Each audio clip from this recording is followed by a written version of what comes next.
Most of wildcard weekend is in the books. We're going to check in on some DFS sweats, of course, some playoff best ball sweats. We got action all across the land. So we'll do a little review and we'll build some pick'ems for Monday Night Football. We'll see what we can cook up here for Steelers and Texans. I'm Pete. This is the portfolio review. Let's do it. I suffer from a debilitating condition known as atropic chalkitis. Peter's one of the greatest depositors I've ever seen. Trust the process. Let's go. I got auto matched with Levitan. This is bullshit. If I just go the other way in that 6v6, I win all the money.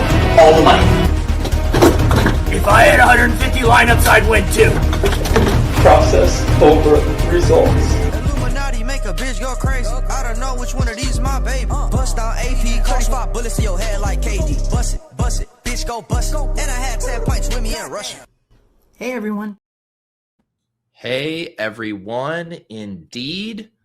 Monday morning, this feels like a weird one. I guess it feels kind of like the week 17 in that there was so much left to be determined by Monday Night Football for the best ball slate. But normally we're used to doing these portfolio reviews and the slate has finished and we know exactly what happened. I was debating last week, did I want to do this at the normal Monday time or Tuesday? I was thinking I could do it tomorrow, have the entire slate settled, and give us a little bit more to look through. And I think I got a couple comments both pushing for the usual Monday portfolio review. So here we are, business as usual, more or less, except we still have a little bit of hope, which is always nice. GMs all around in the chat.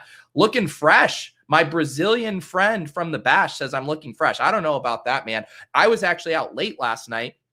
A few of us went and met up to watch the Patriots-Chargers game. So I was up way past my bedtime.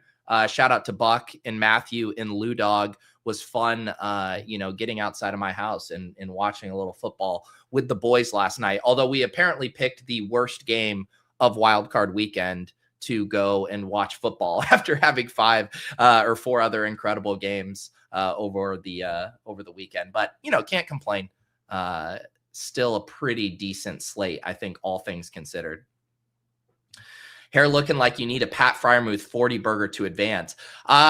Let's see. What are the things I think I need? We'll pull some stuff up. I mean, one right off the top, I need Dalton Schultz for the core pick'em we built on the Off and On the Clock show last week. Nez's core hit, John's core pick hit, and now it's all on me and Dalton Schultz to bring us home there. But we'll get to all of that stuff here in a little bit. GMs, yeah, trying my best. I can't compete with Pat's lettuce, but I'm trying my best this morning. How about this? How about a little coffee pour, and then we can start digging in, going through all of the action over the weekend.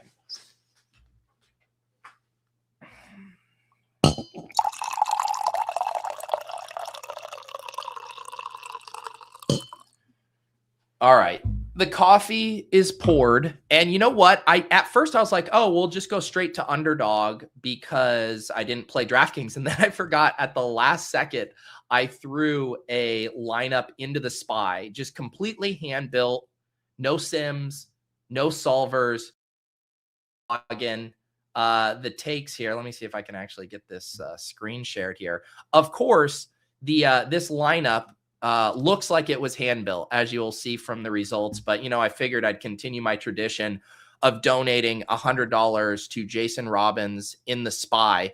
I wanted to do a Drake May lineup here. That did not work out. I mean, look at these snowflakes from Stephon Diggs. I did nail at least including Ramondre as part of the stack there, as opposed to Trevion Henderson.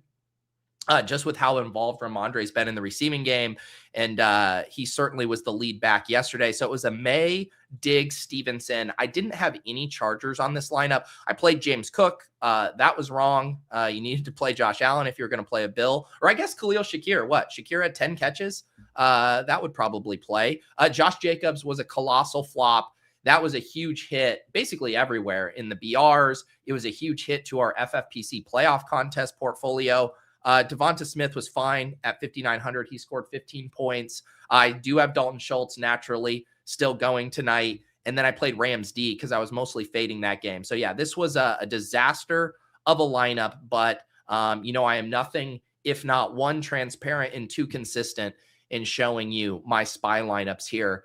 Obviously one game to go tonight, but let's see what the nuts looked like on DraftKings this weekend. You certainly could have gotten there with Jordan Love, who also scored 30 points.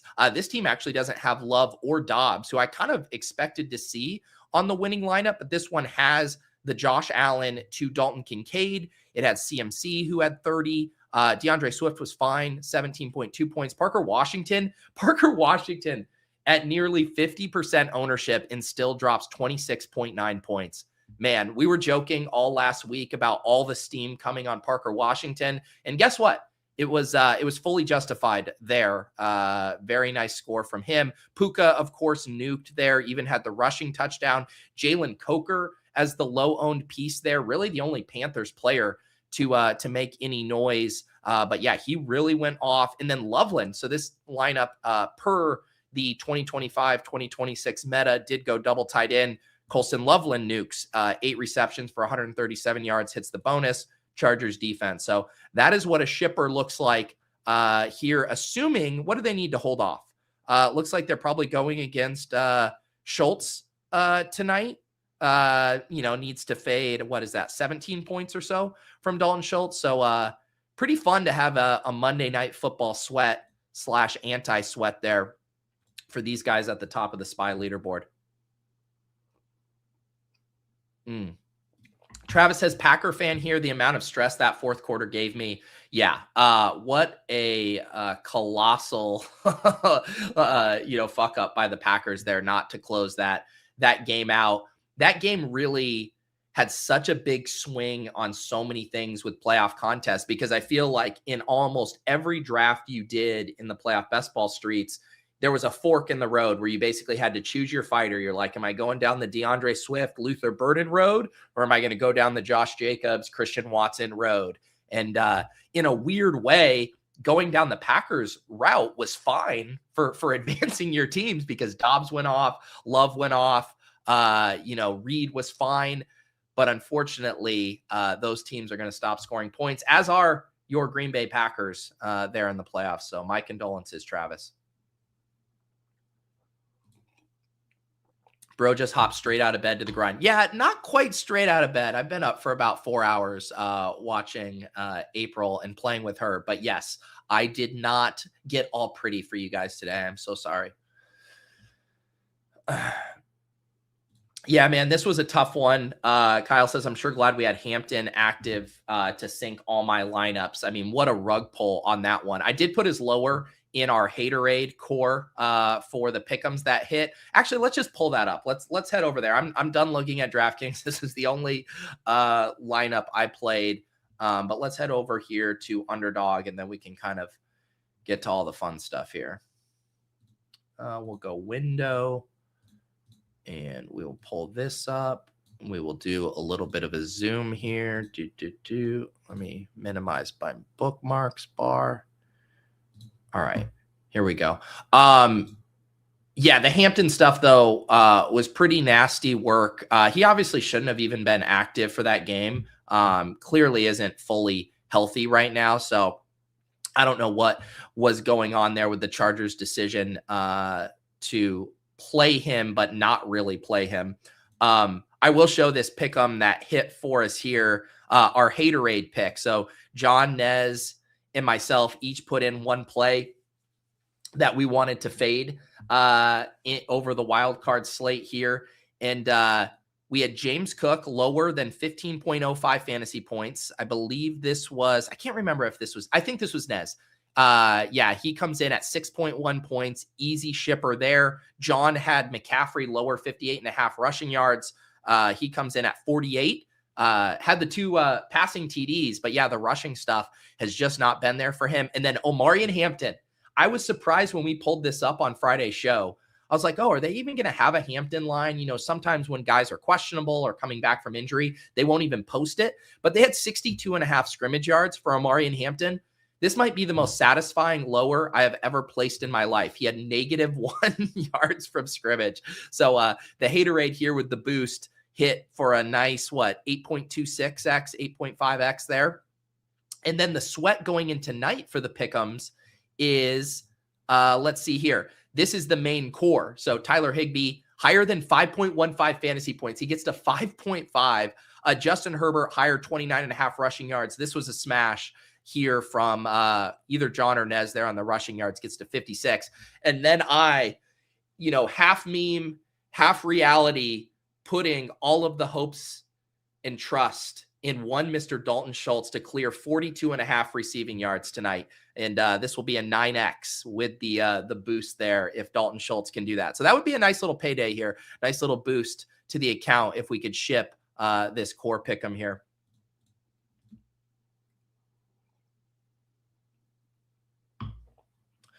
Josh Allen versus Laundry Bros team. Yes, I'm also very excited about this.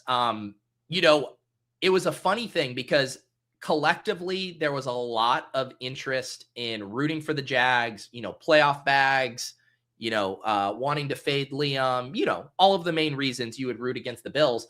But two things ended up happening over the weekend. And I will admit here to everyone watching, I was rooting for the Bills yesterday. I was rooting for the Bills. Let me tell you why. For two reasons. One, I'm going to be in Denver next weekend with my buddies, and a couple of my buddies have become Bills fans over the years for various reasons. I'm not even going to try to explain it. One, there's relatives.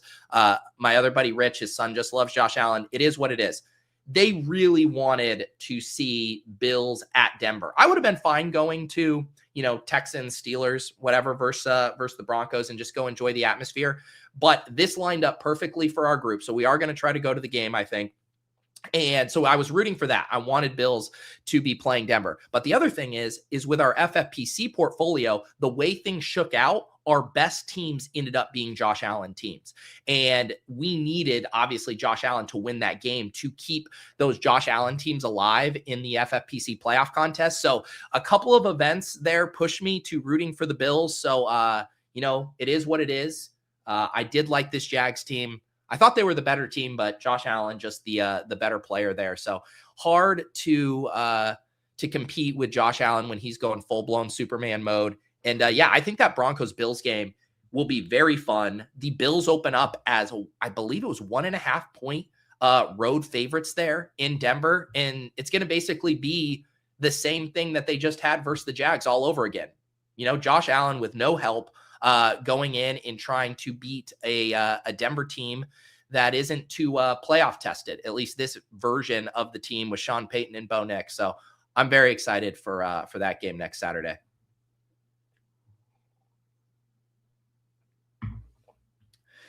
Yeah, copy paste Lade wants to do the why is that with Omarion Hampton? Was he a prop scam by the league? Why did he play one play? I have no clue. I think my guess, if I'm just going to do my, my bro science guessing, it's Hampton's telling the team, I want to play. And they're like, fine, we'll see how you do out there. He goes out there. He's not looking good. Kamani Vidal's playing fine. And they just say, all right, bud, it's not happening. You don't have it for us here. And that's just my guess. But yeah, I don't think Roger Goodell was trying to ruin all of our Omarion Hampton bets. That's just my personal lean or read on the situation, but it is very frustrating. Rams Bills lineup was basically impossible. How would you approach it? Yeah, I looked at my portfolio, and we'll pull these up here in a second, and we can do some playoff best ball stuff after we do DFS.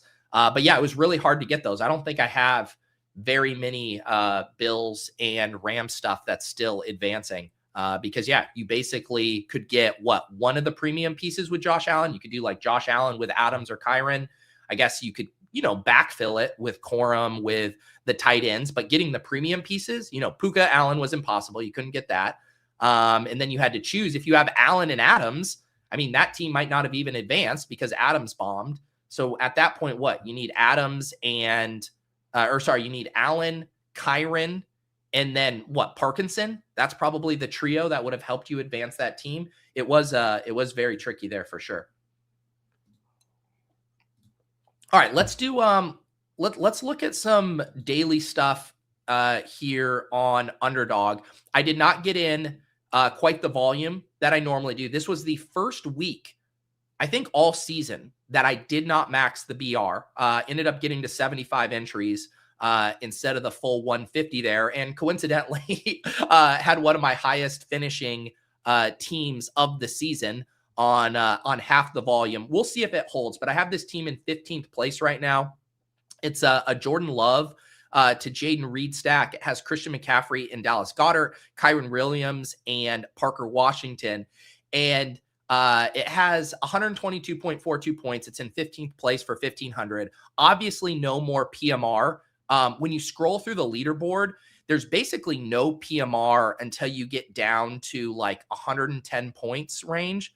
I think I saw a Buster Boys lineup down here. That's the first lineup that has any PMR tonight, which means that team should hold relatively well unless this game goes completely nuts. Yeah, here's the first Buster Boys lineup with PMR 110. He has Nico Collins going. So for this team to get hunted down, it starts with Nico at 12 or more. And then as you go through here, you'll start to find some of these other teams up here. But there's honestly not too many teams with PMR. So I think stuff at the top is probably fairly safe unless that game goes really nuts. What do we got here? Here's a Kenny Gainwell. That's like, how many points back is that? 14 points back. So yeah, it's definitely possible to get chased down here, but gonna need some big games there to really shake up the top of the leaderboard. My tilt with this lineup is one of my favorite angles, and I wrote this up in the gems. I said the Jordan Love to Reed and or Dobbs was a smash. It was my favorite angle. I ended up doing like 6 to 7 Jordan Love to Reed stacks and 6 to 7 Jordan Love to Dobbs stacks. And this is like the classic BR, got to get the combos right thing. It just so happens that the best combination around my bear stack on this one was the Reed stack and not the Dobbs stack. So, Dobbs ends up scoring, I think it's like 9 more points than Jaden Reed. So if this had just happened to be one of my Love Dobbs runs instead of a Love Reed run, then this thing has 131 points, and it's in probably, I think it was like second or third place in that case. Second place there. So if I just go the other way on that Dobbs one, as opposed to Reed, then we'd be sitting in second place in pretty good shape. But that is how it goes. I do have one team here in 641st place that does have DK Metcalf going tonight. So this one, could crack, the top 20, top 30 with a big Metcalf game. But yeah, ended up the kind of squandering my Love Dobbs team, which is a bummer. You get 52 points from a 23% owned Jordan Love, from a 8.19% Romeo Dobbs. This one, Stephon Diggs kind of sold this one out. Where are my other Dobbs teams? Here was one. Oh man, we got to talk about losing Kittle, because that one really, really stung. This lineup too here, this was Love Dobbs, had Parker Washington, had DeAndre Swift, but James Cook only gets 6 points, and then George Kittle leaves that game early. This is another one where I was like, man, this thing could be in really good shape here. But yeah, just a bummer to waste some of these Dobbs lineups.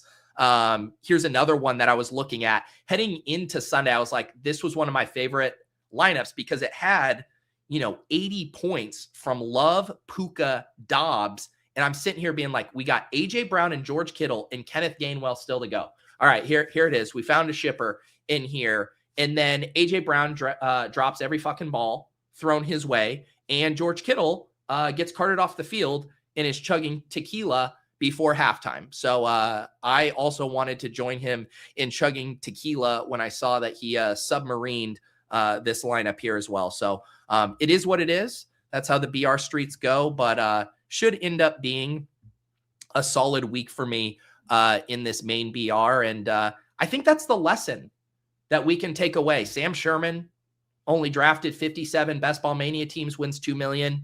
One of my best weeks of the year. I only draft 75 instead of 150. If only I would have figured out this skeleton key trick earlier in the season. I can see where your guys' head's at in the chat, though. We're all on playoff best ball mode. I will get there. I am just a slave to my normal order in progression through the action, but I promise we will get to in-depth playoff Bills or playoff best ball take there. That's a great Freudian slip. Playoff Bills ball there.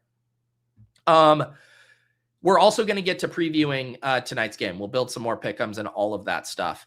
I have a team in DeBomb that could make a little bit more noise, and you will not believe who I'm going to need to do well to charge the leaderboard. And it is one Mr. Dalton Schultz. So this is in DeBomb. I'm sitting in 36th right now. I have 95 points. This was a Stafford Puka with Jaden Reed team. It has Kyron, it had Ramondre, and of course Dalton Schultz tonight. So this one can make a little bit of noise. It is 20 points out from first. I am not expecting a 20-point Dalton Schultz game, but it's only, let's see, what is it, 95 to 108. So it's like 13 points out of third place. So that's attainable if Dalton Schultz can find the end zone tonight, maybe do a little Dallas Goedert impersonation. This one can easily crack the top 5 into bomb. So I will be a big Dalton Schultz fan tonight, as I am every time Dalton Schultz, suits up, but particularly this evening.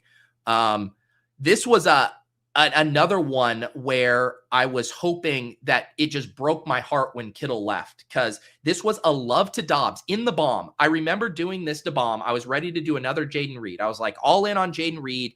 I took Love. Someone took Jaden Reed, who wasn't really getting drafted that much in these bombs. You can see here his percentage was only 17.8%.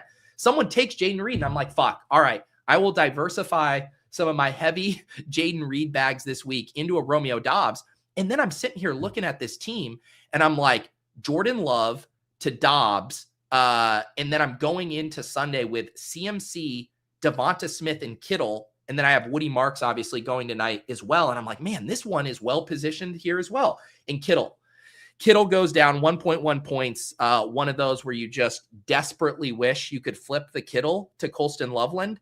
And I cannot, in fact, do that. But this team could also still cash here, I think, just because the cash line right now is around 93. So, yeah, Woody Marks doing a little bit of damage tonight would also get me in the green here on these. So, Woody Marks, Dalton Schultz, please save me. I need to claw back to something resembling a non-embarrassing ROI in DeBomb this year. All right. I don't know if there's a ton else to look at here in the Battle Royale streets. It doesn't seem like you guys have a ton of interest in these here. Looks like here's a Metcalf team I have in fullback dive. Yeah, this team's already cashing and still has Metcalf, so I should be able to make some money this week in the fullback dive into bomb, which will be nice. But let's get into what everybody wants to get into. Let's get into playoff best ball here, right? Let's get into some playoff best ball. That's what the people want. You know what? I needed this morning, Don. Your lineup constructions were on target this week. Saw those in the bomb yesterday and thought you might have 2 or 3 in the top 10. You know what? I appreciate that. We'll try to get at least one up there tonight. I guess there is this other one where we have a Love Reed Loveland that has Gainwell and Nico to go tonight. So this one could charge. But man, James Cook, so many landmines in round 1. Obviously Cook. Who else am I forgetting? Who else bombed up there? Oh, Jacobs. Jacobs bombed. I guess Jacobs was going outside of the top 6 picks, but that one certainly hurt as well.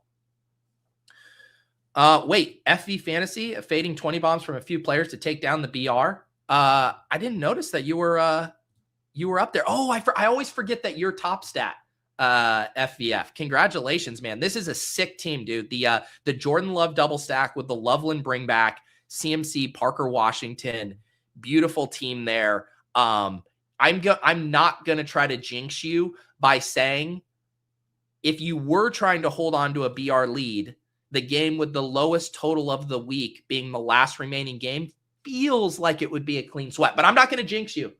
I'm not going to jinx you like I did Alec Pierce. Good luck. And very nice to be sitting in that pole position there. Yes, I know. It's the thing with all the different usernames. FVF says I met you at the Dog Bowl. So I have a face, I have a real name, I have a YouTube username, and I have an Underdog username. You just got to show me a little grace with not being able to connect all of these dots at this time. Okay, let's we're going to go over to BBMDB. We can check things out here for playoff best ball. So where I ended up on Underdog, I maxed the gauntlet. I only got a handful of teams into a couple of the mittens. I was just like laser focused on maxing the gauntlet. I did get the team in the summit there. I did the big mitten $100 single entry, and then I did those 2 biggest mitten teams with Neil. And one of those big mitten teams is decent considering kind of the structure of this tournament.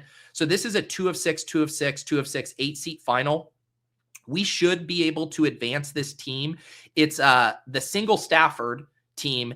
We are going to lose Barkley and Goddard as well as Parker Washington, but this actually worked out so well because we ended up having a one-off Parker Washington. Literally, the thesis being as an advance rate piece, knowing this team had Cortland Sutton, it had RJ Harvey on bye, and that we were going to need a little firepower at wide receiver. And that's exactly how it worked out. So even losing Parker Washington, Goddard, Barkley, this team's going to roll into next week with Matthew Stafford, Kyron Williams, RJ Harvey. Maybe we get Kenneth Gainwell. We still have him going tonight. Cortland Sutton, and then the Rams tight ends, Tyler Higbee, Colby Parkinson. So obviously the thing that hurts on this is we're down to 3 wide receivers. So we're going to basically need Sutton to ball out. We're going to need Denver to win. And basically these Rams tight ends to alternate decent games. But with the 3 running backs, Kyron, Harvey, Gainwell, again, assuming in this scenario, Pittsburgh wins, I think this team has a little bit of life. You know, there's not going to be a lot of teams, I think, that can field 5 starting players in the next round just based on how weird advance rate stuff is. You're obviously going to need to be more perfect in the bigger gauntlet contest, but with only a 2 of 6 next week, I actually think this team we drafted could be fine there basically because of the Rams. I think I had this big mitten team. Does this thing have any chance to advance tonight? It is in second place. It's 15 out. It does have Gainwell going. This is a Jordan Love team that was basically getting carried by Romeo Doubs, Jaden Reed. So yeah, this team is dead even if it advances because it's a New England thing. I guess it could technically field a full roster. But I need Gainwell to go for like 25, it looks like here. 15, yeah, 21. So that one's probably dead there. I think one of my summit teams, oh, look at this. 2 in the summit there, doing decent. Let's see if any of these are live. Ooh, this one's actually pretty good for the summit. So this is Matthew Stafford, solo quarterback. It has both Rams running backs, Kyron and Blake. It has DeAndre Swift. It does lose Hampton. Peace out, buddy. It has Puka, Colby Parkinson, Burden, Troy Franklin, and Higbee. Yeah, this one is really nice. It should advance, it looks like. I don't see what would necessarily hunt it down. And then on top of that, every single piece other than Hampton is still live in this one.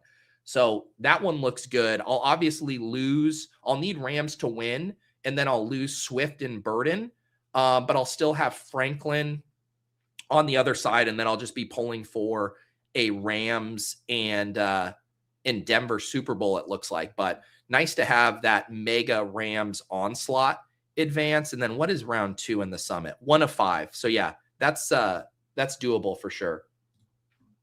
So yeah, I mean, if we like just tab through these, and we should go to BBMDB here to help us look at this sweat, but it's just going to be so many dead teams here, obviously at the top as well. I mean, I was doing this thing here where if you start excluding some of these, if you look for non-roster players and you're like, okay, first let's see how many I'm advancing. I'm advancing 30 in the gauntlet. But if you take away, Jordan Love and Trevor Lawrence, and let's just toss in their running backs too to just make this, ETN Jacobs.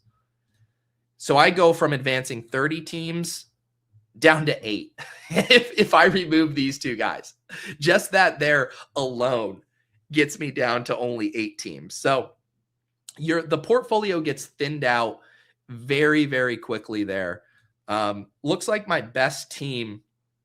See, even here, I can't hide from the Jags because I have a solo Matthew Stafford team, but it has Tootin, it has Parker Washington. Let's get rid of Parker Washington. And I know that Parker Washington could have been used as an advance rate piece and you still have good pieces, but it just shows how quickly you go from 150 teams to, 6 teams that are very clean. Okay, this is a clean team here, right? Matthew Stafford, Caleb Williams, Henderson and Ramondre, Swift and Monungai, Puka, Burden, Rome, DJ Moore. That team is clean. That team is very live for both a Patriots-Rams Super Bowl and Patriot-Bears Super Bowl. Yeah, that one is in very good shape there. But I feel like I probably only have a couple of those teams there. Yeah, this is a good question. Tubb says, what's the minimum active players you can get away with? I'm guessing 5 to 6. 4 isn't enough. I do think 4 could be enough in the right scenarios, right? Because there's 2 main elements at play here. There's one, which is the pod luck. How many dead teams are arriving in your pod? There's going to be a lot of Packers onslaughts and a lot of Jags onslaughts that, are just obviously completely dead, right? Because you had good scores. The Packers love Reed, Dobbs, all smashed. ETN, Lawrence, Parker Washington, and even Brian Thomas Jr., if you had him tacked on, that could drag it. And then the other element just from pod luck is if you have the guy who goes for 30, the random guy, like if you have next week's Parker Washington, that can easily tilt a pod. Like we see it in Best Ball Mania as well. Like if you have that one guy who goes off, last year it was the Jake Ferguson in round 1 or whatever.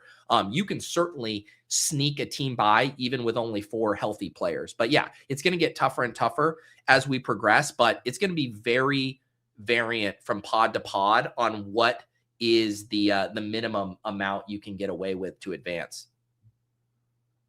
Yeah, let me look at this. The JSN advance rate. Let me see here.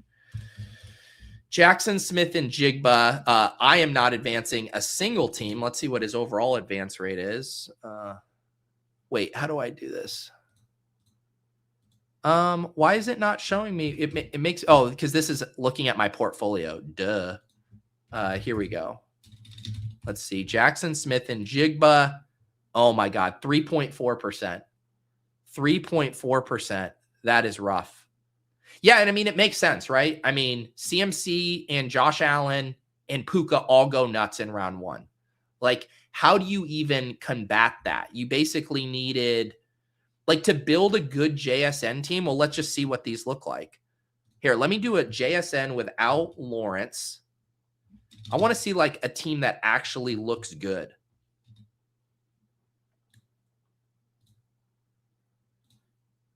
There's a get rid of Love because that was a solo Love. All right, here we go. We're down to teams that scored 100. So here's a Caleb with ETN. See, this still has so much Parker Washington. That's the other thing. Can you find a JSN team advancing that doesn't have Parker Washington? All right, here's one. All right, this is the best JSN team I found. You have naked Josh Allen, or not naked, but you have solo Josh Allen. You have both Bears running backs. You have JSN, Shakir. You lose Goddard, but you needed him to advance. Burden, Kincaid, Loveland, DJ Moore. That's probably about as good as it gets. Here's Neil. Let's see our guy Neil. He has a Hurts Caleb, so he loses Hurts. Let's get rid of that. This team isn't even advancing right now. This is one of the other better teams. It's a Caleb Williams Darnold. It loses ETN. Let's get rid of ETN. I mean, this is kind of a dumb exercise because you're going to need some of these dead players to help advance a JSN. I'm just trying to find the most live JSN team. Here's a couple friends and family. Copper Price is here. Has a Josh Allen, Kenneth Walker, Swift, Ty Johnson, JSN, Devonta Smith, Shakir, Kincaid, Moore, Loveland. So, wow. Has Devonta Smith as a one-off advance piece. Doesn't even use his score, but everything else is intact there. And then here's Don. Don's in the Ship Chasing Discord in the Deposit Kingdom here. He has an Allen, Caleb, Swift, Monungai, JSN, again, Devonta, Shakir, Kincaid, DJ Moore, Loveland. So yeah, these teams look pretty good. But you see how fragile they are too, right? Because, the Rams are going to be favored over the Bears, and all of a sudden the combos that actually work with the Bills are mainly the Bears. It's really hard to get the Rams stuff in there. And now all of a sudden that stuff's probably going to be gone as well. Yeah. Let's see. Like, you need, like, what would be the nuts? Like, if you have Josh Allen with JSN. Yeah, it keeps coming back to these. Here's a Neil team that has a Josh Allen, Bo Nix, but still has that Parker Washington ETN. It's just a fucking minefield, guys. An absolute minefield. Playoff best ball is an absolute war of attrition. Win returns contest. Man, you guys are sick. Like, when I got everything submitted right before lock on Saturday, so obviously drafting all the playoff best ball, get the BRs in. I was helping our FFPC crew manually input 75 playoff teams into that contest, getting the pick'ems finished, getting a DraftKings lineup in. I was the absolute Jimmy Butler meme. I was like, I'm ready to relax. And look at you guys, Jonathan out here calling for the returns. Sick stuff. Yeah, I maxed the gauntlet. That was like my big goal was I wanted to max the gauntlet. I did it at the expense of some other contests there. And advancing 30 out of 150. Who wants to flex? Yeah, what's our flexing our advance rate? 20% advance rate, and then what is what's average? 1 out of 6 is 16%. Look at that. I'm putting it in my bio. Above average advance rate in the contest where advance rate doesn't matter. Yeah, let's see here. I guess we can look at some of these second place teams and see if they could make some noise. Okay, here's an Allen Caleb Williams that I have, but I don't have any pieces going tonight. So that's a bummer. Do we have any with PMR here? Here's a Stafford Caleb Williams, but again, no pieces going tonight. That one was nice. Stafford Caleb, both Patriots running backs. Swift, Monungai, Puka, Burden, Rome, DJ Moore. Bummer. That team is hot and not going to make it. This team's dead. Here's a Josh Allen. Okay, here's a man. Fuck. Looking through these is such a painful exercise. This is an Allen, Kyron, Shakir, Dalton Kincaid. I had Romeo Dobbs and Jaden Reed as 2 late round advance pieces to help the weaker Bills pieces, and it just couldn't quite get there. Man, this team would have been really nice to advance with all the Rams and Bills. Oh yeah, we were doing the game of how low could you go on off and on the clock, and I mentioned I had a random Ray Davis share. Here it is. Ray Davis, who scored apparently -2 points yesterday.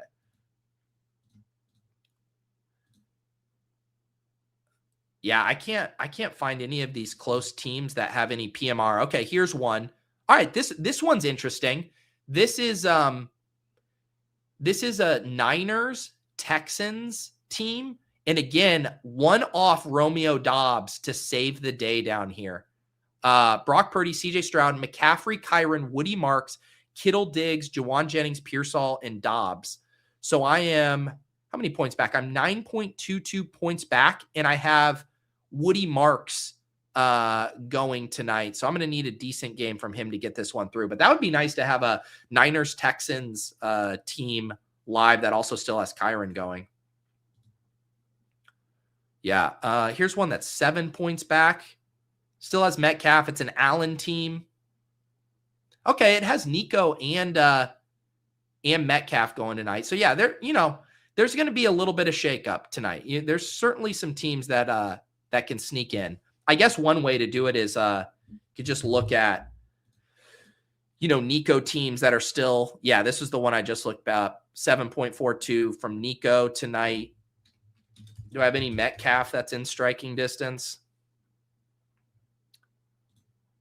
Yeah, this is that exact same team I just looked at. This one's in third, but only 6 points out. Has a Warren and Metcalf going to try to pull a Josh Allen team along. I don't know. It's fun looking at the combos, but it's such a futile exercise to try to go through each one. And then can you imagine trying to put together a punch list of things you need to happen tonight?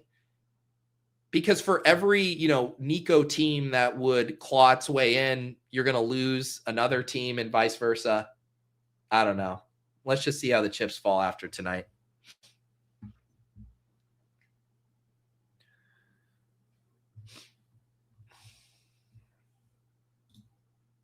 Merchant is advancing 75% of my little mittens was in the little zone, I guess. There you go.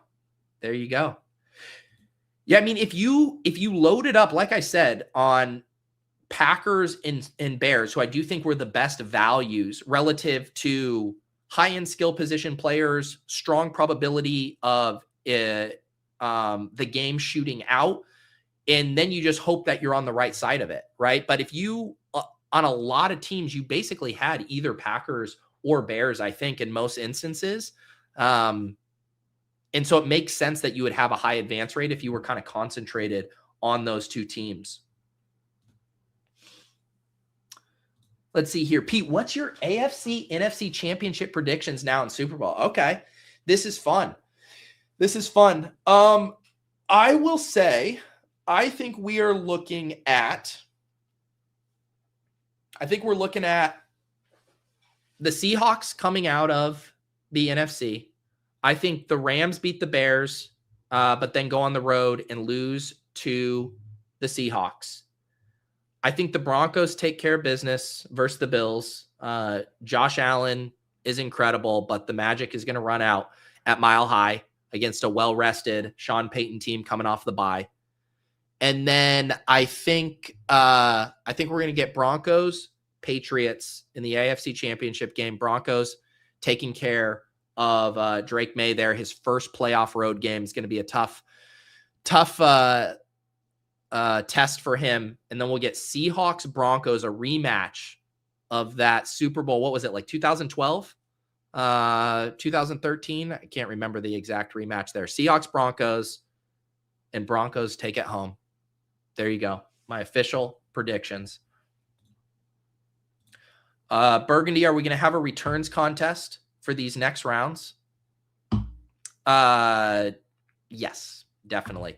Also, chalk, buddy, the Broncos aren't even favored to win this weekend. That is not the chalk. It might be the chalk by seeding, but it is not the chalk if you're making a prediction today. The Bills are literally favored. And yes, Seahawks, Broncos, you might need what? If you have 3 players, I bet it would be so hard to get 4 Broncos.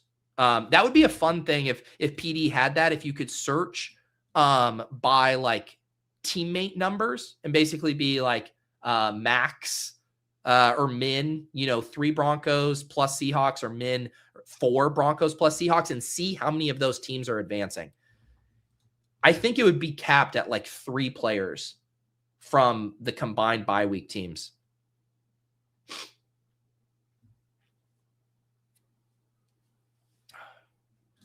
Copy paste has 4 Broncos through with Devontae Adams. There you go. I guess I can see how many. Do I have any JSN teams advancing? I guess I have a decent amount. The question is just how many of them are just completely dead.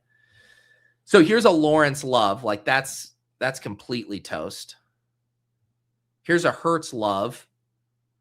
See CMC, ETN just carrying teams like that and then are just completely nuked. Here was a Denver Green Bay completely nuked. What was I doing on this team? This had to be a auto timeout. Brock Purdy, Trevor Lawrence, Bo Nix. I want to find one. Oh, I was doing non-rostered players. Jesus. Come on, Peter. Yeah, look at this. I'm not advancing a single JSN team. Can any of these teams even have a prayer? I'm 4.78 out in this one. Doesn't matter because it's all Jags. This one's 10 points out. Completely dead. We already looked at that. This one has no live players going. Yeah, I just don't know how this happened. I don't know how any of these get through. Here's a Jaylen Warren that's 17 points back. I guess. I guess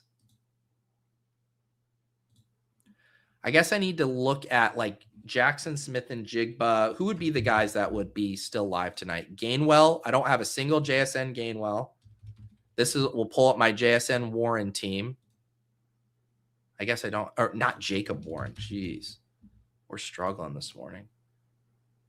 All right. Yeah. That was the one I just looked up that would need like a shit ton of points from Jaylen Warren. What about Metcalf? Here's one that's 10 points back with Metcalf. Okay, so this one could do it because Metcalf starts scoring basically right away for this team. So, yeah, here we go. If Metcalf goes off, we could have a JSN Metcalf, Ramondre Swift, Ken Walker, Brock Purdy, Sam Darnold. Like that team could be okay. What about, I bet I have some Woody Marks in JSN. Yeah. But look at these. These are all 30 points out. That's not going to get it done. Unless they have both Woody and Nico. All right. Here's a JSN, Nico, Woody. But yeah, that team's toast. All these other need way too many points. It's just, I'm not advancing JSN, guys. I'm coming to grips with the fact that I'm not advancing JSN. It's not happening. It's just not happening. How many Detroit teams advancing? Let's go look. What would be the best bellwether? Just looking for Gibbs?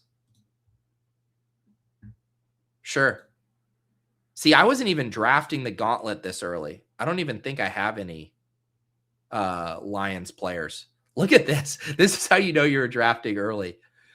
You got Jahmyr Gibbs. You drafted Matthew Golden, who actually scores 16.4. That's hilarious. There's a Jahmyr Gibbs on a Trevor Lawrence that's dead. There's a Jordan Love, Sam Darnold. Yeah, 2,850 teams have a Jahmyr Gibbs on their roster. WMP, will you all do a show going over your 75 FFPC lineups, like a recap and where you stand, what you need? I'll pull up some of our FFPC stuff now. It is a little hard to sweat from the screen, but I can pull up some of the screenshots of our best teams because Leone has it in the spreadsheet. But yeah, let me get that pulled up and we'll do that in a second here.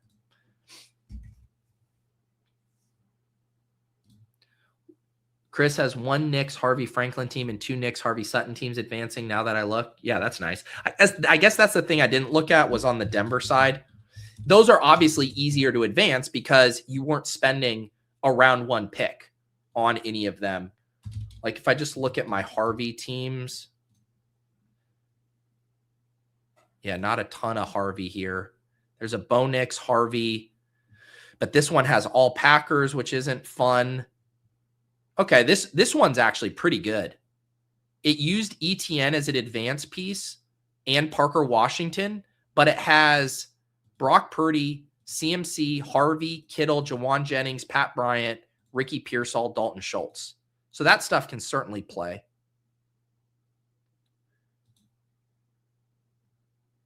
Bo Nix, Jordan Love team. Man, the Jordan Love stuff is just so painful to look at. So painful. That would have been such a smash to get some of those teams through. Let me just look at Harvey Nix because I'm more interested in the teams where I actually committed to the Broncos. So I only have two of these. Yeah, that's the Love team. Bo Nix, Jordan Love.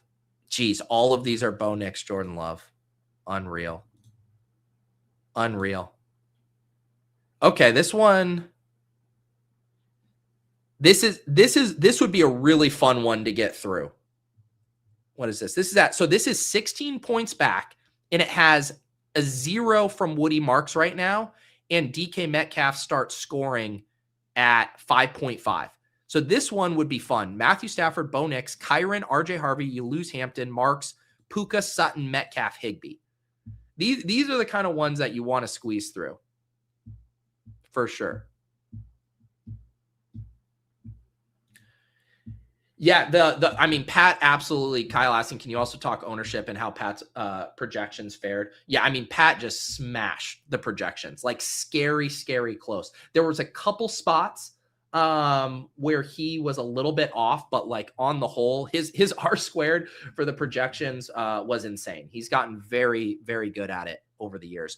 And it's also gotten to the point with his projections that the spots he did miss, you could tell there was the classic leveling going on where it's like Pat has Drake May projected for this much. And basically what happened is the field saw the ownership projections. They're like, oh, I'm going to be light on May and Allen because of this. And we're going to come in higher on Trevor Lawrence was a guy who got kind of steamed up, I think, indirect result of the ownership projections. And then it actually kept May and Allen slightly lighter than I think they would have been otherwise. And I think that just speaks to how many people are now using those ownership projections. There was this year, I know 3 to 4 different guys who fully maxed the contest using Sims. So that's like what, 600-700 lineups right there alone that were using Pat's ownership projections as inputs to help them generate field lineups. So we've quickly entered the space with the FFPC contest where there's a leveling game going on with the ownership percentages.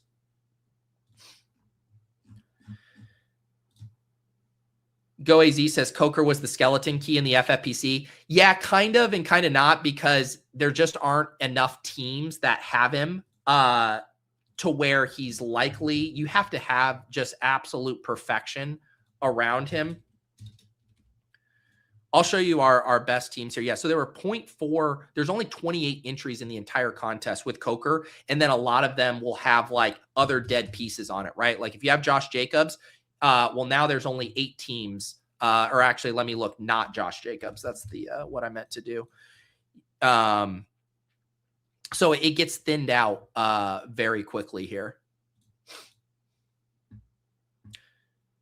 Yeah, Dobbs over Jacobs. And how many Dobbs were there? We didn't get to a single Dobbs in ours. Yeah, 69 entries. Yeah, it's hard for those plays.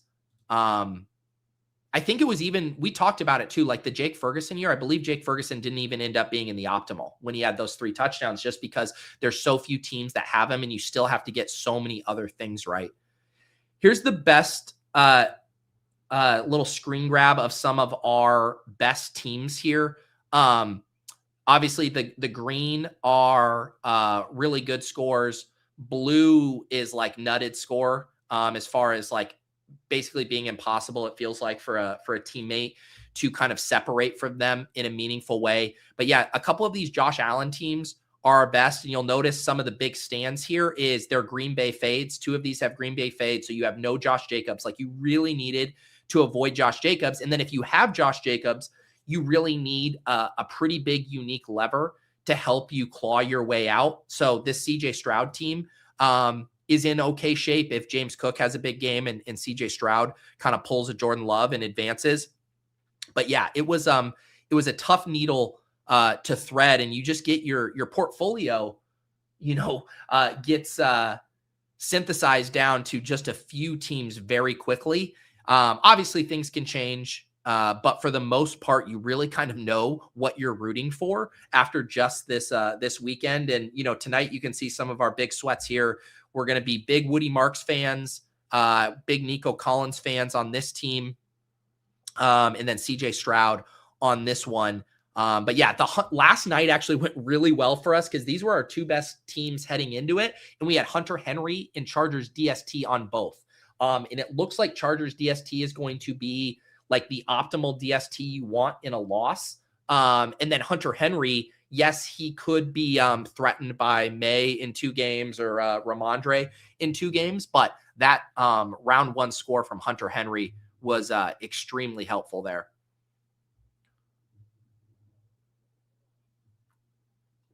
But yeah, it'll be fun. We can see what team is in first right now in the contest.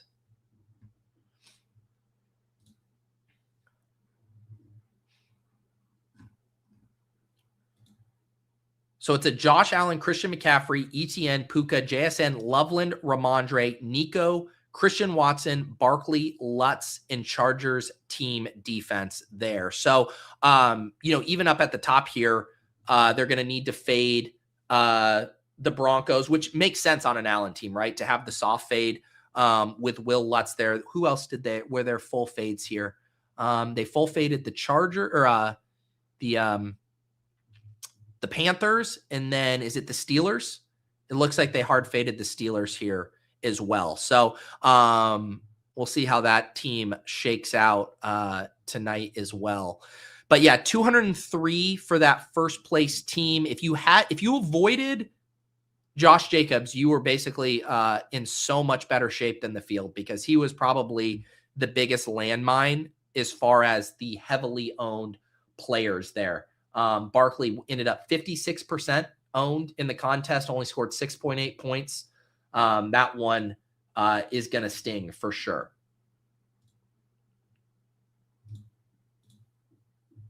What else do we have? Here's the second place team that has Josh Jacobs, but that really hurts.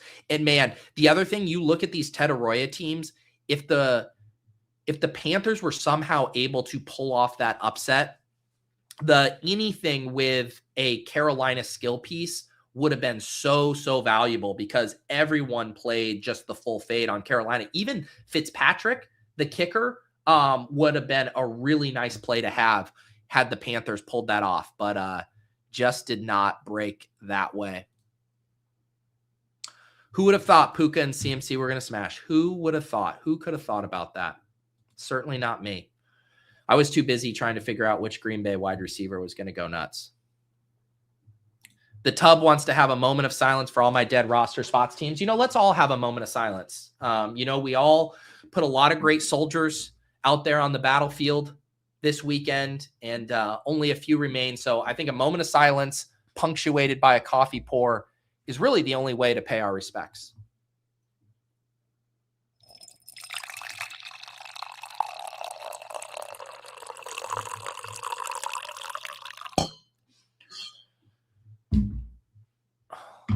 Look at this. Go AZ Cards. This is a fun question. Pete, how do you rate your overall season streaming, best ball portfolio, etc.?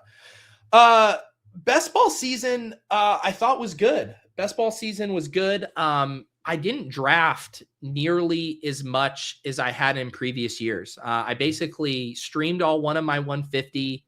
I got in basically anytime I was able to get extra stuff in, it was the Eliminator. And doing like the side contests, I did the Chow Chows, the Pit Bulls and stuff like that. Had a couple finals teams, had the team with Neil that barely missed. To me, the funnest stuff and why I like streaming all 150 is, can you get a team that is streamed into the finals? Like, that's the most fun thing. Can you share this with more people? So to me, the highlights of the season from the best ball perspective were those bash teams. The team with Neil, which was the first best ball bash team I drafted, and narrowly missed the BBM finals. And then the joint bash team, where we had 6 different guests come on and each make 3 picks. That was by far my best regular season team. So to get some of the streaming stuff to line up with fun teams was awesome. It was a very rough year for me in the Battle Royale streets. Last year I smashed. This year I lost money in the BR, which was disappointing for sure. And I don't think early on in the season, I had some regrets with how I was playing in the BR, but then I tightened up my leaks and I thought I played really well. But yeah, I just ran, very poorly in the BRs this year. And the games got tougher. The games were tougher for sure. So that was a disappointment on the DFS side. On the FFPC, we had our best year we've ever had in the FFPC. We won the 5K. We won 2 other league championships. We had 3 other teams that made it to the sprint. The teams with Sean, with Gretch, and with Steph. So yeah, my best season long year on FFPC for sure. But yeah, so I would say kind of like a mixed bag. Like best ball, I would say was neutral year. DFS was a down year. Season long was a positive year. which is, I guess, kind of a case for playing a lot of different stuff. It doesn't necessarily line up where you smash across the board or fail across the board. There's a lot of unique differences to best ball, DFS, season-long stuff. But yeah, no, very solid year, I think, on the streaming front, all of that. And already kind of in the lab thinking about what are the things I want to double down on? What do I want to do more of? What are the things I want to tweak? I do really enjoy this time of year to kind of think through that stuff. It was around this time last year that I was kind of cooking up the idea for the bash and just kind of letting it slosh around in my head and figure out how I would pull that off. And now it's something that I want to really lean into and expand going forward. And yeah, I have a few other, I don't want to say major changes, definitely tweaks, things I'm going to be doing different this year, but I need some time to kind of flesh all of that out. But thank you for that question, Go AZ Cards. I do like being retrospective, and that reminds me too, if you guys missed it, I put together a full post here in my P.O. Box newsletter. This is a completely free newsletter. I drop it in your inbox on Fridays or Saturdays. I'm actually going to be switching probably from Saturday morning releases to Friday. But I did a full recap, some highlights from the year, recapping some of my favorite posts. We got the highlight video. You can get a little Christmas card here from my family. And I put my my favorite music of the year. I put it in a Spotify playlist as well. If you want to find my favorite music throughout the year. So yeah, please subscribe to that P.O. Box newsletter. In addition, of course, to the Fantasy Life newsletter. It's the best way to kind of stay up to date on everything I'm up to. I do a full content roundup in every one of these editions here. And that way you won't miss anything. We also have the book club that we're doing here. Ended up reading 10 books last year that we kind of shared with the P.O. Box subscribers, and hoping to do a little bit more this year as well. Let's see. What stack do you like the best to go all the way? I mean, I think it has to be Rams stuff, right? Because I think they're the team that has the most firepower. They were the most realistic, I think, to draft. And I like their path. I think they can beat the Bears, and I think they can go and even though I predicted the Seahawks to win, we just looked at how impossible it is to have the JSN stuff really get through. So the Bills basically have no stacking partners. The Broncos are a little trickier. So yeah, I just end up landing on the Rams being kind of the one stack where if you got it to the playoffs or to the gauntlet finals, you'd be pretty happy because there's a chance you could have a unique piece. Maybe a guy like Colby Parkinson or Higbee isn't on 100% of rosters like a Puka or Kyron would.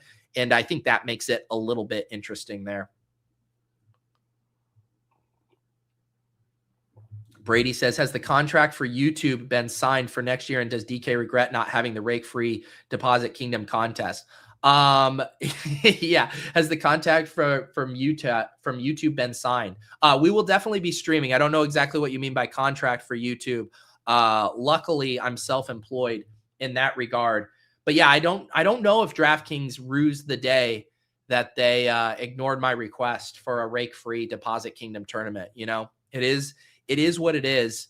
And I ended up I've been scaling back my salary cap DFS stuff every year. So it kind of dovetailed with that. The only thing that I miss about it is I like having a tournament that is exclusively Discord and Deposit Kingdom people, because I love that Underdog hosts the Deposit Kingdom contest for me, but anyone can enter that, right? It's just in the public lobby. It's branded for us, but it's not truly exclusive to the Discord community. So I'm still hoping down the road that Underdog, from a tech perspective, can figure out how to create, private tournaments and contests. You can obviously create private 12-person contests for best ball, but having private tournaments, I think, would be a really cool value add to things. So that's kind of my hope.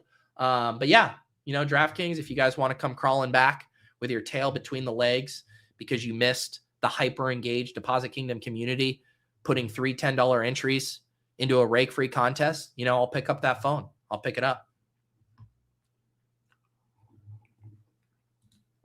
Do I know my highest owned Super Bowl matchup? I do not. I have to imagine it's like Rams Texans would just be my guess.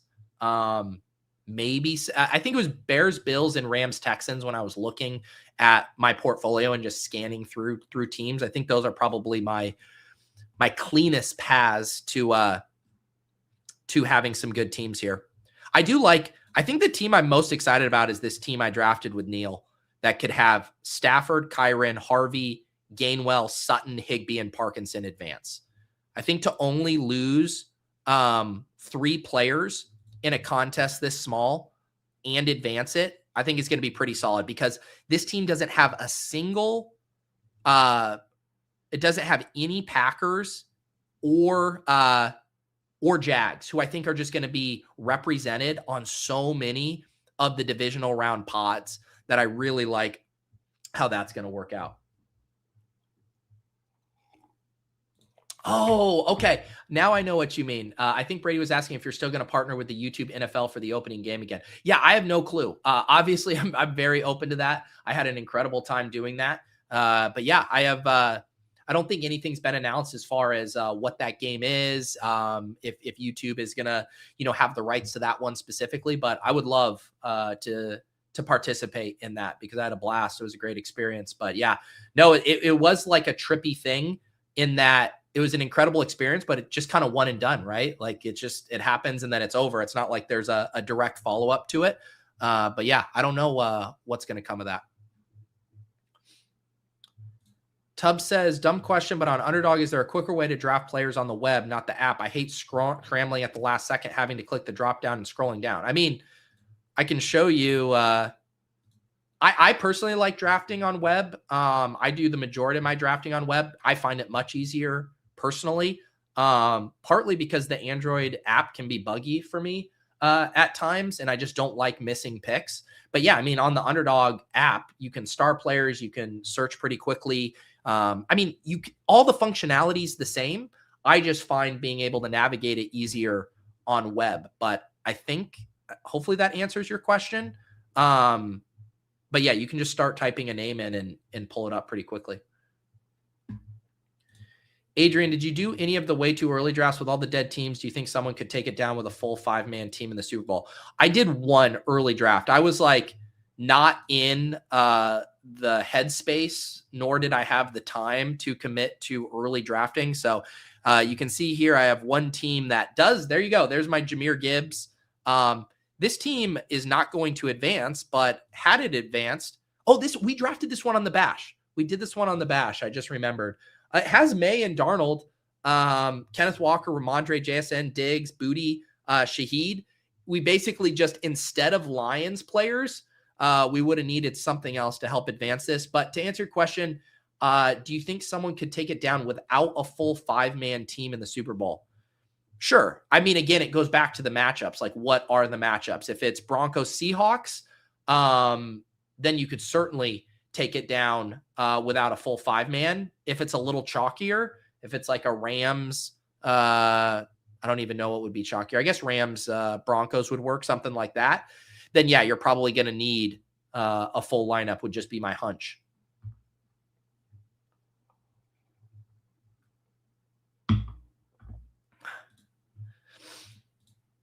A Stafford team without Puka or Adams is so Galbrain.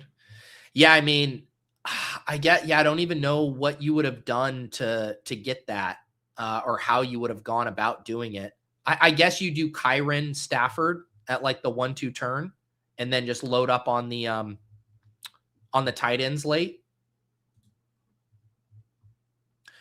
All right. What else do we want to look at? Do we want to do a little preview for the game tonight? Maybe build some pick'ems. I don't know if we have any boosts or anything in the lobby right now. Oh, I do want to look at a couple of my Guillotine Leagues. So Underdog, over at Fantasy Life, we have these Guillotine Leagues, which are basically the playoff version of their Guillotine format. So pretty fun. There was a single chop version and a double chop version. And I did 3 of these drafts. And one of them, I'm pretty devastated. I'm going to lose it. I was basically in this format. If you guys aren't familiar, you draft 8 players. There's no bench. So if you draft JSN or RJ Harvey or any bye week team, you were just taking a 0 and you just can't finish last. If you finish last, you get chopped. There was a single chop and a double chop version. So there were leagues with 5 or 8. In the double chop version, the 2 worst teams get advanced. So I basically fully ignored all bye week team. I was just like, I'm not taking the 0 risk. This team, unfortunately, is not going to advance. This team is going to get the chop. I took the Kittle thing is what killed me, because I took Kittle in the second round. I thought he gave you a huge positional edge because you have to fill out a tight end in this. So it was basically Kittle, Loveland, or punt tight end. But when Kittle only scores 1.6 points as your second round pick, you're going to be in really rough shape. I also took Rico Dowdle near the end, just trying to get some volume there. QJ kind of wasted this Parker Washington score. Hurts also being one of the lower scoring quarterbacks really hurt. And again, how this works is, even though if I would have advanced this team, I would have lost Hurts and Barkley, but the team that gets eliminated, their entire roster goes into the waiver wire that you can bid on. So my strategy was like, let me just try to get as many projected points in round 1. And if I lose any players, I will just go bid on the available players for the second round. So that strategy did not work out here. I think the other 2 teams are in much better shape, though. This team here was on a Fantasy Life stream. I'm middle of the pack here, so should be safe to advance. And this team is in much better shape. It has Stafford, Cook. It's going to lose Jacobs. It has Diggs. It's going to lose Parker Washington. It has Loveland, which is a huge key piece. Has Metcalf going tonight, and it's going to lose Rico Dowdle. So going to lose 3 guys here, but pretty safely advance. And I should be able to kind of patch that together on the waiver wire. And then let's see this other team here. I did this one with some Fantasy Life newsletter subs. This team is going to advance pretty easily here. And this one has Brock Purdy, James Cook, ETN, Diggs, Metcalf, Kincaid, Parker Washington, Gainwell. So on this one, I'd really like Steelers to win because then I would only be losing the ETN and Parker Washington combo. And I'd still have everybody else. So yeah, very fun format. Had a blast drafting those, and like mixing these into my playoff contest portfolio here. But let's set our eyes on Monday Night Football here. I do have a rescue gimme. I had put together a pick 'em for some of my college buddies yesterday, where we had George Kittle in it, and George Kittle, of course, did not make it through the game, so I was rescued. So I do have this rescue gimme. You guys know where my my interests are already aligned on Dalton Schultz. So I almost would prefer to not do Dalton Schultz in a pick'em because I would like him to hit for that other one. But you guys have any angles? Do we have Josh? Do we have my my pick'em whisperer in the chat here? No boost yet. This is the other kind of little pro move I like to do. Like last night, it didn't work out. I built a placeholder one just for $1. And then I was waiting until lock to see if the boost came. It didn't come, so I just did a smaller amount on it. But I think maybe what we can do is put some placeholder pick'ems in now, and then if the boost comes later, we can up our entry fee on it.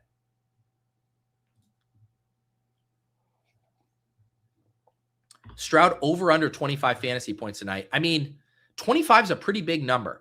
25, I mean, I think the smart money, if you were setting the line at 25, is definitely the under. I mean, what is he projected for in the lobby?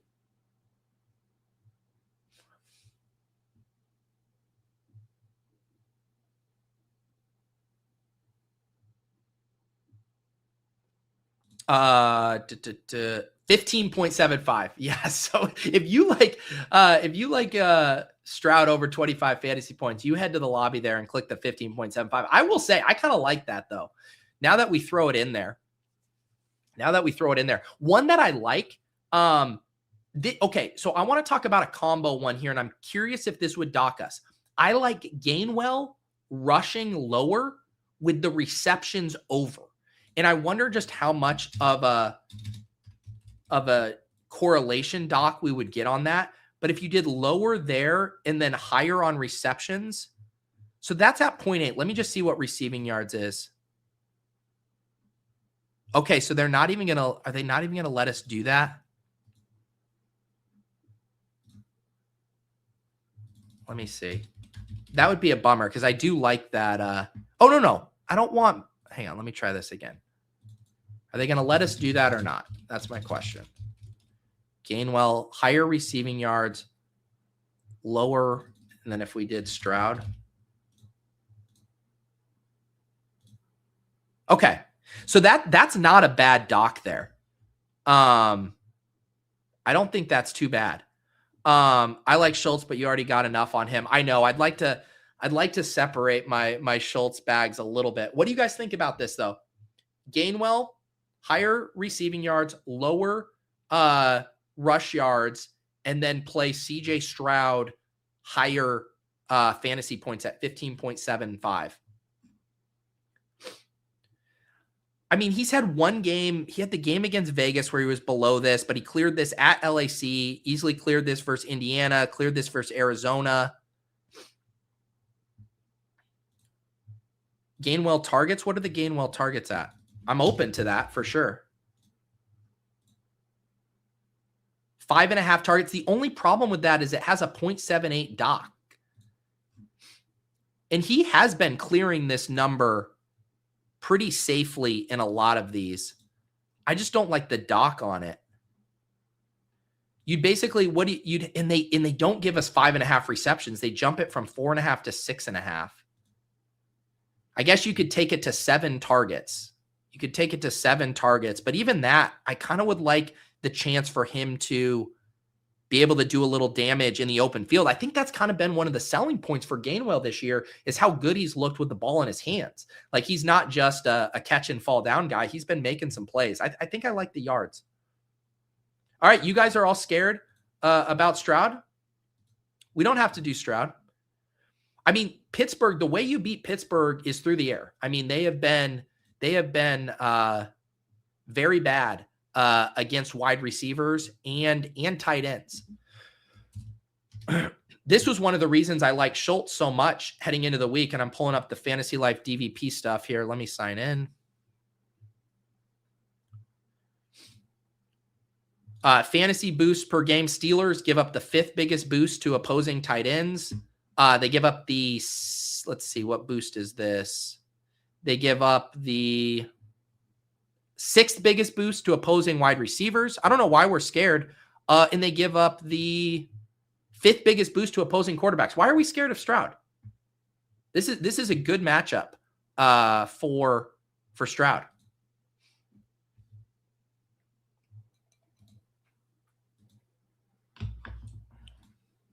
I don't mind looking at the other passing game options though either. I just like the passing game stuff here. The Nico numbers scare me a bit just because he's had so many games where they're able to win without him. Yeah, I think guys, I'm going to stick with my conviction here on the Stroud stuff. I think at Pitt, he's going to be throwing a lot. I think he's going to have success. I think 15.75 is a pretty reasonable number here. All right, I'm going to lock this in for our first one. We can build a couple here. We should build a Haterade, though.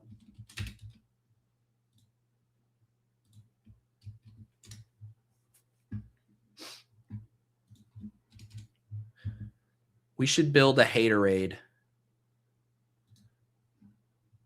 I do think it's a pretty tough matchup for Metcalf.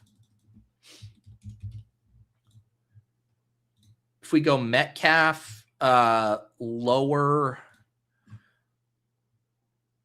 man, his yardage has not been good. He's been more of a target kind of merchant here. He had the one game at Baltimore where he popped off. Otherwise, he's not cleared 55 yards in forever. I want to do a Haterade on Gainwell rushing and Metcalf. What could be a hater pick we do on the Texans? Maybe something with Woody Marks. Because it is harder. Let me see. How are the Steelers against running backs? I think they're a lot better against the run. Yeah, the Steelers are the second best run defense, per the fantasy boost here. Let's play a Marks rushing lower. I like this as a Haterade here. Okay, yeah, Josh likes the fantasy points. Here's the thing, though. I kind of like rushing yards because I do think he's going to be the goal line back. I guess 10.55 is fairly big, but I kind of like, you know, he cleared this number. I guess he cleared it against KC with 26 attempts, and he cleared it at Chargers. All right. You can sell me on fantasy points here for Marks.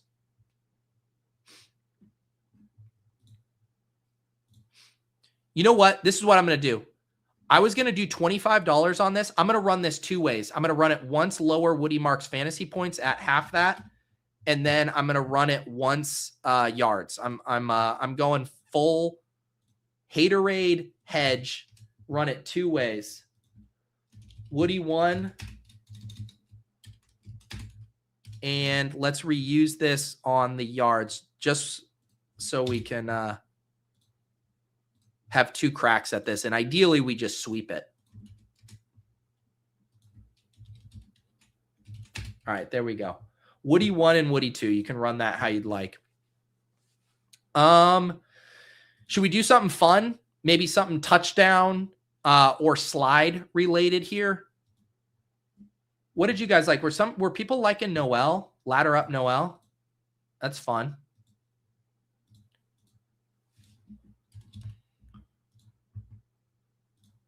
Wow, 7.5 receiving yards? Yeah, that is fun. Just take Noel to 40. Why not?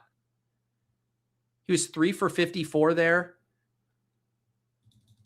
That is good. What about this in like a Gainwell receptions ladder?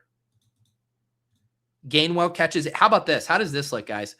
Jalen Noel catches one ball for 40 yards. That's all we're asking. And Gainwell gets peppered, gets 8 receptions, which is what he had against Baltimore.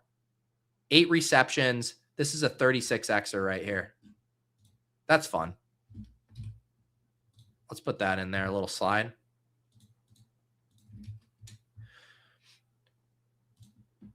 So the thing about the longest reception for Noel is it's at, what is it at? Oh, I don't even think they're hanging that.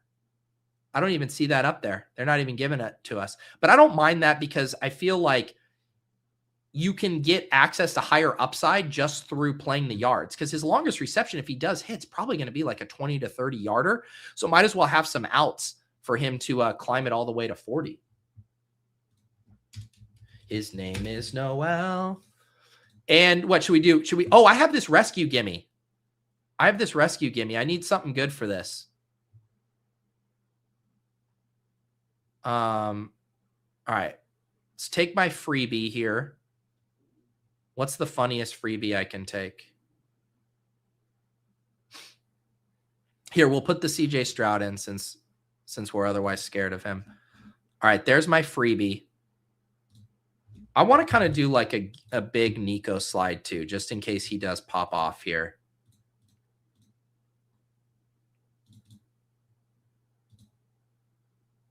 Let's take Nico up to 120. And should we just stay on the Gainwell stuff?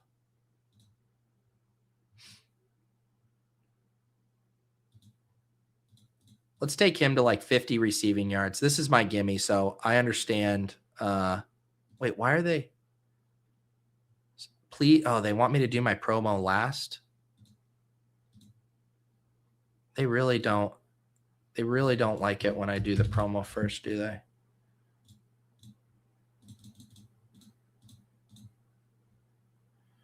All right, let me see here. Rescue me.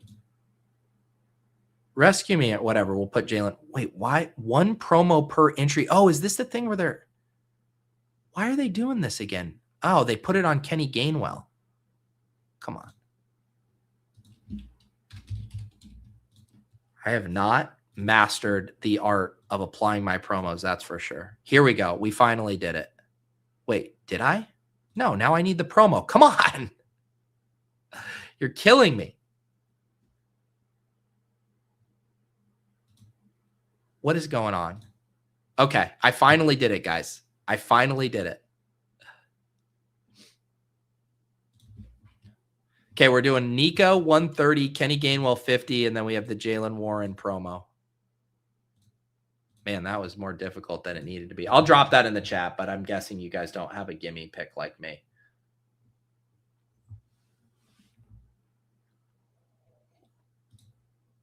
Rodgers rushing TD for the Lulz. You know, what's the one people have doing? But Kitchen revealed to us on the Swolecast that he did a Connor Hayward anytime TD. 2.04 does not feel like enough for Connor Hayward to score a TD.